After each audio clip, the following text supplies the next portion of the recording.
Hey, thanks for making time in your day to come and listen to me prattle. Planning. Who's an avid lister? Okay. Who's like, listing, not so much a thing for me? Okay, there's a couple. Not willing to put our hands up just yet. It's too early. The ice is not broken. If you are not so much of a lister, you don't need to respond. Do you have children? How much planning do you do for them? Do you have people in your lives that need feeding? How much planning do you do for them? So if you're not a lister, think about that planning that you have to do. And if you wouldn't do it, if you're doing it for your personal life, why wouldn't you do it for your business life? So today we're going to talk about 5 steps for writing a killer marketing plan. So this is what we're going to cover today. Why do we need one in the first place? Your BHAG, your brand and your objectives, target market or personas, key messages and tactics, and actions. So whilst that might sound a little bit jargonish to start with, we'll deconstruct them on the way. So why would we need one anyway? For those listers among us, it's really no biggie. We like listing, we like planning, so it's natural. However, it does help you to keep focused on your goal in mind. Where are you going with your timing or your actions that you want to create during your day-to-day or weekly tasks? So it helps you control what you say yes to and what you say no to, especially if you're a yes person. If you're running a team, it helps them to understand what you're aiming for. Formalizes ideas and concepts, so it gives some substance to what your creative might be, and gives you a better opportunity to make decisions. And this is really, really important, the next one, which is it really digs into who your market are and what they're thinking, what they're doing, so that you can better understand your customers. Another one we often don't think of is when we go to sell our business, they're going to look at their financials, of course, but they want to see that the systems and processes in place and the planning in place for your business is there. That does include your marketing plan. So it helps to sell your business if you've got a good one and you do it consistently. And the last one is it helps align your business plan with actions that you want to create outcomes of. Does that make sense? Cool. If you have any questions along the way, don't hesitate to give us a holler. So that's why we generally need a marketing plan. Now, by no means does it need to be even more than 1 page. Okay, especially if you're just starting out and you want to create some achievable goals because you are perhaps the HR department, the finance department, the marketing department, and the sales department. The important thing there is to make sure that you don't overthink it. Make it quick, concise, and simple. Hello, welcome. Okay, does anyone know what I mean by BHAG? Okay, fabulous. Big, hairy, audacious goal, right? So, up here, goals. Can anyone perhaps share with me their big, hairy, audacious goal? Does anyone have a BHAG? Yes? I want to have a backpackers location in both New Zealand and Canada and run summer seasons between both countries. That's definitely a BHAG, definitely. Cool, so the idea is understand where you're going. It's your flagship source. So in some cases it might be to create 2 different backpacker universes in this case. In other businesses it might just be to increase sales. I mean, like, who doesn't want to increase their sales, right? Hospice, I'm going to use hospice as an example. Their BHAG, they called it a VHAG, very audacious, hairy goal, was to have 20,000 conversations with people within the Kerikeri area around death and dying. just to let you know, the statistics say we only have 14,000 people in Kerikeri. That's probably more like 20,000 when we get the census back. Welcome. So it was a very hard, it basically meant that they had to talk to everyone in Kerikeri. So what they did was they made a marketing plan with some clever objectives, or smart objectives. So what is your BHAG? So if you have a piece of paper in front of you, I want you to jot down anything that comes to mind about what your BHAG might be.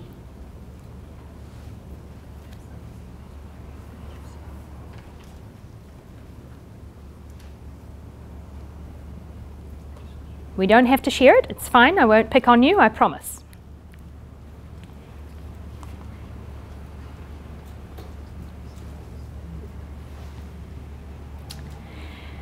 The next thing we have here, while you're still finishing your BHAG, is what is your brand?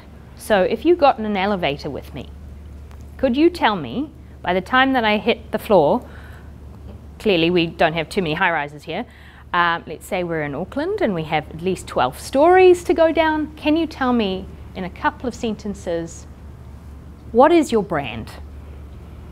Empire Marketing. I work with small to medium-sized enterprises that really want to build their little empire. Done. You know what I do, no haggling. That's my brand. I like to have fun with it, hence the unicorn everywhere, and the pink. So that's my brand. So the first step really is deciding, okay, well that's my BHAG, that's my goal. So we can replace goal with BHAG if you want. How do I go about doing this? How do I do this, right? Because it can seem a bit overwhelming to create two backpacker universes in Canada and New Zealand, but if you break it down into bite-sized chunks, that's how we eat the elephant, right? If anyone hasn't heard that expression before, I'm going to sound a bit weird, but anyway. Does anyone know what a SMART objective is? Measurable, it's an acronym, right? Yes. Time. Yes. Yes. Achievable might be the A. I can't remember what all those are, but it is an acronym. Yes. For making it a small piece, so a small chunk. Simple, measurable, achievable, realistic, and timely. Okay, so really get quite specific with what you want to do. In this case that we have a goal of increased sales, and they've suggested that they want to achieve $100,000 of additional sales through their online channel. And what I would add to this would be timely, right? Before 2019 April 2019. And the second one they have here is to achieve $50,000 of additional sales offline. I'm sorry if you can't see that, the pen stopped working a bit. Okay, so from there we have your BHAG, your SMART objectives, which are quite specific, and then we can drill down a little bit deeper. From there we get our strategy. Okay, so let's just focus on the offline stuff. What are we going to do to bring offline sales for this company? In this example, specifically with hospice, if we just replace sales with conversation, they decided to create a content strategy and an event strategy. So these two strategies were the key, or the key two strategies that they used. Content strategy would be things like, okay, which channels are we going to use, what messaging were you going to use, and all that sort of stuff. I'll get kind of a bit more in depth about that in a second. Event strategy, what are we going to do, how are we going to plan this, and then of course actions. So we're going to create a landing page for the event, we're going to produce collateral, etc., etc. So that's just a really simple version of the theory behind this. Of course, theory and action is quite different. So let's continue on.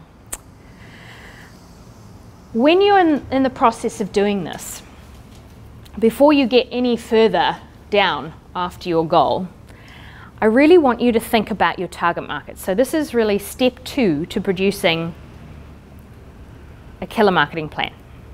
Right, so demographics is pretty easy, right? You're going to say, I work, so for my, let's use hospice. For their particular target market to talk to their main demographics, they had youth, working professionals, and the gentler, more wise variety of human, right? So they had mainly females in the older version. They had youth, they had actually female as a predominant, but their ages were quite different. So you had like 8 to 18, and at the other end of the scale, they had, I think it was 65 plus, right, conversation. So the way you would talk to those two groups are quite different, right? I wouldn't probably invite an 18-year-old to afternoon tea to talk nicely and put flower petals or potpourri making as an activity to talk about death and dying. However, I might do that with the grannies or the grandpas, right? So your target market, number 1, you need to define it by gender, by age, where do they live, what do they do, where do they hang out? Do they hang out online? What media do they consume? So are they on Facebook actively, or are they just voyeurs?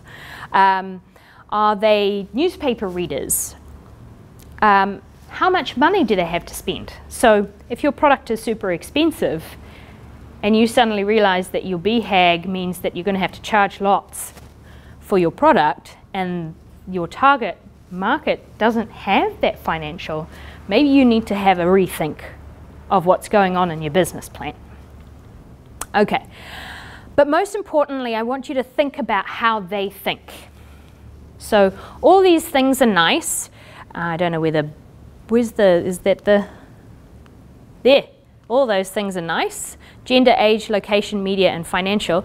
This is quite important, but this is even more important because the thinking side of things comes down to motivation, right? What are they thinking when they walk into the orchard? What are they thinking when they want to connect with people? The first time I went into the orchard, I was nervous because I didn't know anybody and I needed to make friends down here so I could do fun things like this. Luckily enough, I met Charlotte over here, who is very personable, and we got on like a house on fire. But that whole vibe when I opened the door, everything was colourful and relaxed because they'd really thought about how I as an entrepreneur would feel the moment I walked in the door. That was done on purpose, I can guarantee you it. Cool, so think about the way your target market thinks. So on the paper, I want you to write 5 of the top questions you get asked by your clients. The ones they always ask. Always, always. Really? Awesome. So when you're thinking, for example, we get all the way down to the action point. So did everyone hear that? I'll repeat because of the microphone-y thing. These 2 lovely ladies own a daycare. A couple of the main questions that I can remember off the top of my head are, what are the ratios between teachers and children? Is there a vacancy currently? Cost, how much? Of course, everyone's asked how much. It's always on the top 10 list, isn't it? Or top 5. So imagine you're creating some collateral, for example, as part of your marketing plan. What are you going to put on there? The key questions that you just answered all the time, right? Because everything you put out there as marketing is basically a version of you that can help that person with all the questions they're just going to ask you face to face anyway. So content strategies, perfect. Collateral, perfect. Of course, you're going to choose which target market you're going to put it towards. So like in my hospice case, you wouldn't necessarily do online Google ads for grannies to get them to a afternoon tea.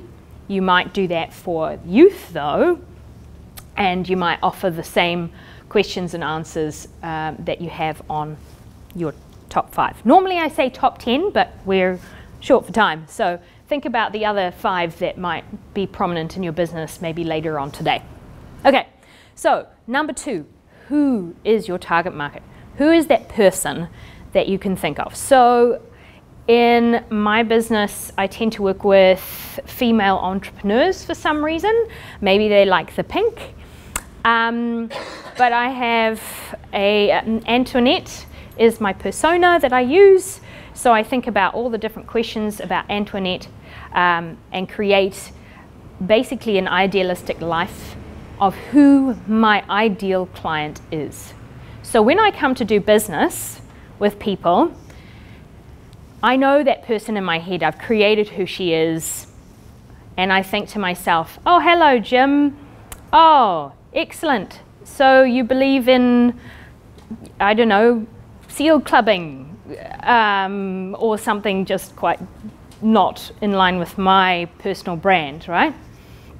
Perhaps we aren't a good fit, because I know specifically when I'm comparing Antoinette with Jim, that isn't going to work, because this is my ideal customer and these are the collateral and pieces that I've created for them, and I know that Jim doesn't fit any of those. So it actually helps you to do better business if you sit down and really nut out who is your persona that you're going to create.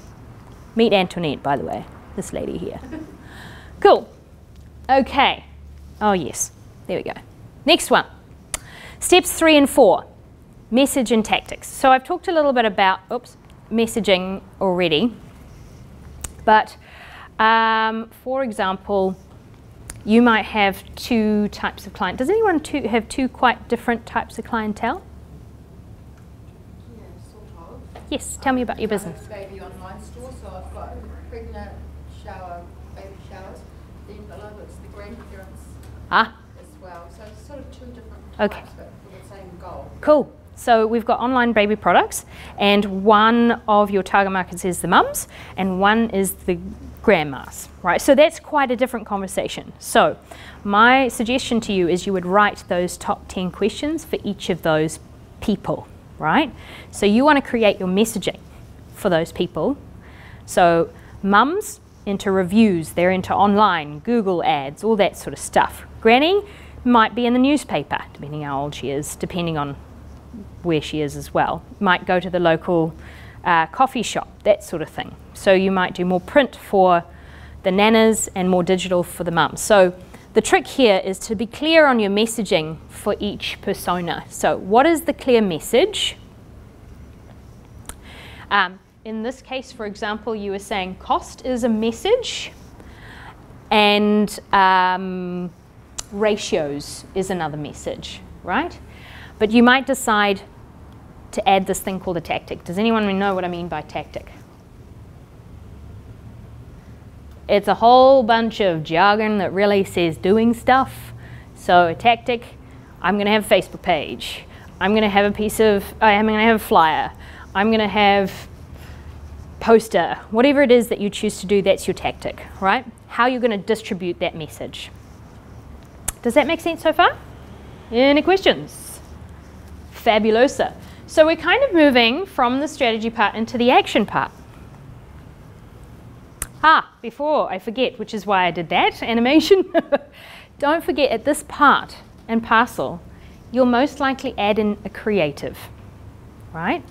So I had a client recently who is trying to get 800 families onto a carbon calculator so they can calculate their carbon footprint, try and say that 6 times quickly. Calculate their carbon footprint,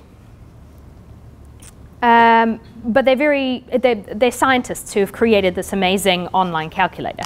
However, their target market is kids, right? Because if kids want to do projects and talk to their parents and create change in their daily household chores and living environment, then we're going to see a lot of change in terms of carbon emissions, right? So what we did was we came up with this idea of Kaitiaki Monster, who is the guardian of the land, sea, and sky. And he goes on lots of expeditions and tells lots of stories about food and waste and transport and energy, all those sorts of things. So the creative was Kaitiaki Monster. So depending on your target persona, like my target persona, Antoinette here, she's going to enjoy wonderful, fantastical, exciting things that are business related and women related, hence why my creative is a unicorn, right? Hence why my creative is quite pink, it's very feminine, and a lot of my other collateral is very graphically enhanced, so it's very pretty, right? So that's my creative. So don't forget to have a good brainstorm about creative, and then make that consistent throughout the rest of your marketing plan. So if you're building a poster, make it match the flyer. Don't have two different brands. I know that's sometimes hard to do when you're doing the graphics yourself, but does anyone use Canva here? Yes, one or two. If you haven't checked it out, please do. It's canva.com. It does have a free program, and it also has this magical button. So if you're doing a poster and you want to create a postcard, you can check that box and it'll change your sizing of your graphic from the poster to the postcard and bring all the graphics with it so you can keep your brand consistent. Okay? Yes. Okay. So marketing, for example, it all depends on your target market or the person that you are trying to connect with. For me, I know that people choose me because they know me and they understand that I'm knowledgeable. Because I do stuff like this, I like to share. So for me, it was a total conscious, unconscious choice to share a lot about me, but give me a brand profile as well. So also with my business, I know that long term, wouldn't it be nice one day in a long time when I'm tired, yeah, that I would like to maybe sell my business or part of my business. So I do have that branding in store to be able to pass it on. So for me, it's almost 50-50. I produce all my content with professional, non-brawny stuff, but all my lives, all my engagement is very much me. Because this is what you get. Yeah. So it's a personal choice, but also in conscious decision of where you want to take your company and what your target market will be okay with. Action plan. Right. So anyone ever tell you that 90% of the plan, 90% of the actual value comes out of doing the doing? The plan is a nice thing to have, which I totally recommend you have, which is why perhaps just a one-pager in doing this is super important. Even two, it's okay. But 90% of the results obviously come in the action. Okay, so in this example, Hospice decided to create 20,000 conversations. They decided to do a social media strategy and an event strategy, and the action plan was this. It's really getting to the granular stuff. Like, put it on a spreadsheet, put it on a piece of paper, whatever you have to do, but decide what you need to do and delegate the roles. Even if you're a one-person business, there are these wonderful things called virtual assistants. They will take the pressure off and help you. So up here, for example, we have social media. We create the content calendar and copy. Alice is going to do that. Graphics for the content is Jim. Upload both Facebook and scheduled posts. All social media uploaded by the 20th. So you have a bit of a policy and you have a procedure.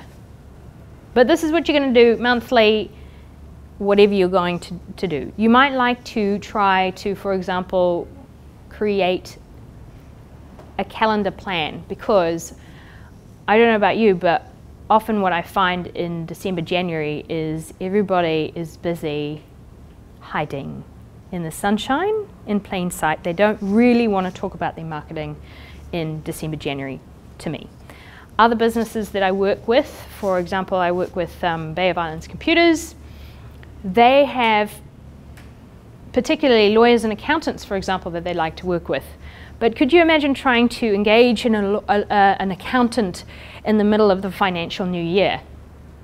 Not going to happen. So he needs to plan his marketing, focusing on the right target market at the right time. Okay, does that make sense? Awesome. So that's really it. And the same thing we've got here for the event side of things. So that's your 5 steps to making a killer marketing strategy. A little bit of theory, a little bit of practice. One thing I do want to say is don't be afraid to write it down and give it a go. You may not achieve everything, but you'll certainly get a kick out of achieving some of the things that you managed to check off the list, especially if you're a list person.